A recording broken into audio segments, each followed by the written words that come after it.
भिखारी जो प्रेरणा बन गया। मुंबई जैसे भीड़भाड़ वाले शहर में एक व्यस्त ट्रैफिक सिग्नल के पास, जहां चमचमाती कारें रुकती थीं और फिर तेजी से निकल जाती थीं, वहीं एक बूढ़ा भिखारी बैठा करता था। नाम था रामू।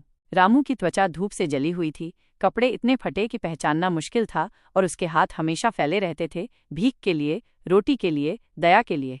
वो कब से भिखारी था उसे खुद याद नहीं था। बचपन में ही अनाथ हो गया था, न कोई शिक्षा मिली, न कोई परिवार था। जिंदगी के मायने बस इतना था, किसी तरह एक और दिन काटना। वो रोज उसी सिग्नल के पास बैठा रहता था। कुछ लोग उसे सिक्के दे जाते, कुछ नजरअंदाज करते, और ज्यादातर तो उसे इंसान भी नहीं समझते थे।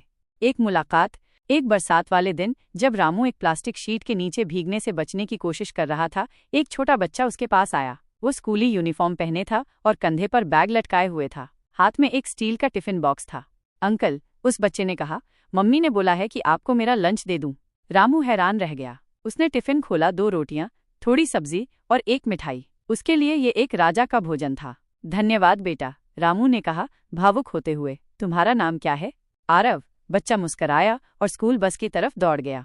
रामू ने उस दिन धीरे धीरे खाना खाया। पहली बार किसी ने उसे सिर्फ एक भिखारी नहीं समझा। वो रात उसने उस बच्चे के बारे में ही सोचते हुए बिताई। एक नया बीज। अगले कुछ हफ्तों तक आरव रोज आता रहा, कभी खाना लेकर, कभी बस मुस्कान लेकर। एक दिन उसने रामू को एक किताब दी, सीखें पढ़ना, स्तर 1। रामू हंस पड़ा, बेटा मैं बूढ़ा आदमी हूँ, अब पढ़ाई का क्या फायदा? आरव ने मासूमियत से जवाब दिया, मम्मी कहती हैं कि बीज कभी भी पेड़ बन सकता है अगर उसे धूप मिले।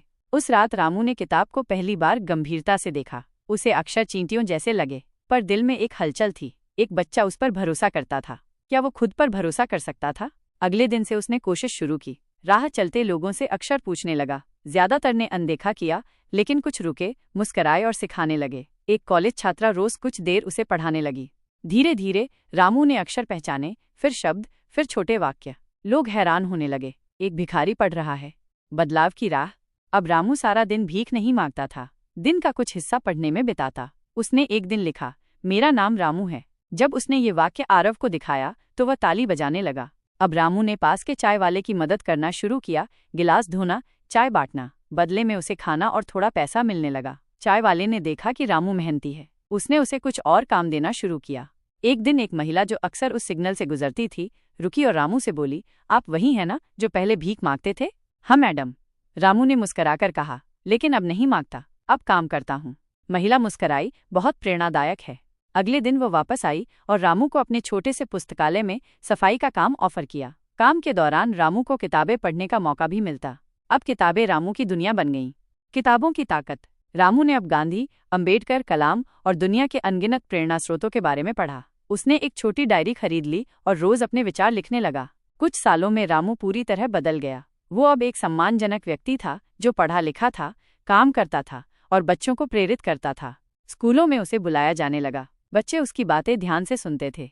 एक दिन उसी स्कूल में जहां आरव पढ़ता था, रामू को मुख्य अतिथि के रूप में बुलाया गया। मंच पर खड़े होकर रामू ने कहा, मैं सोचता था कि मेरी जिंदगी यूं ही खत्म हो जाएगी, लेकिन एक बच्चे की दया ने मुझे जीना सिखाया। अगर मैं, एक अनपढ़ भिखारी, अपनी जिंदगी बदल सकता हूं, तो आप सब भी कुछ भी कर सकते हैं। कभी खुद को कम मत समझो।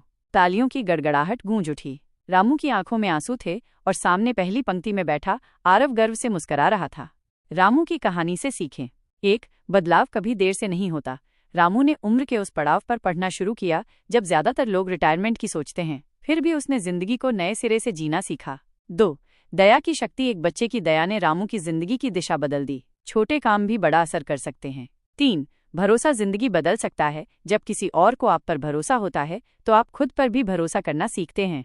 4. शिक्षा ही असली संपत्ति है। अक्षर पहचानने से लेकर आत्मसम्मान पाने तक की यात्रा सिर्फ शिक्षा से संभव हुई। 5. हर जीवन में उद्देश्य होता है। भिखारी से प्रेरक वक्ता तक की यात्रा ने रामू को जीवन का मकसद दिया। निष्कर्ष। रामू की कहानी हमें याद दिलाती है कि कोई भी व्यक्ति सुधर सकता है अगर उसे मौका मिले, अगर उसे एक छोटा सा सहारा मिले। आरव की मासूम दोस्ती ने एक भिखारी को जिंदगी का योद्धा बना दिया। तो क्या आप किसी की जिंदगी बदल सकते हैं? या फिर क्या आप खुद अपनी जिंदगी बदलना चाहते हैं? याद रखिए, शुरुआत अवसर से नहीं, इच्छा से होती है।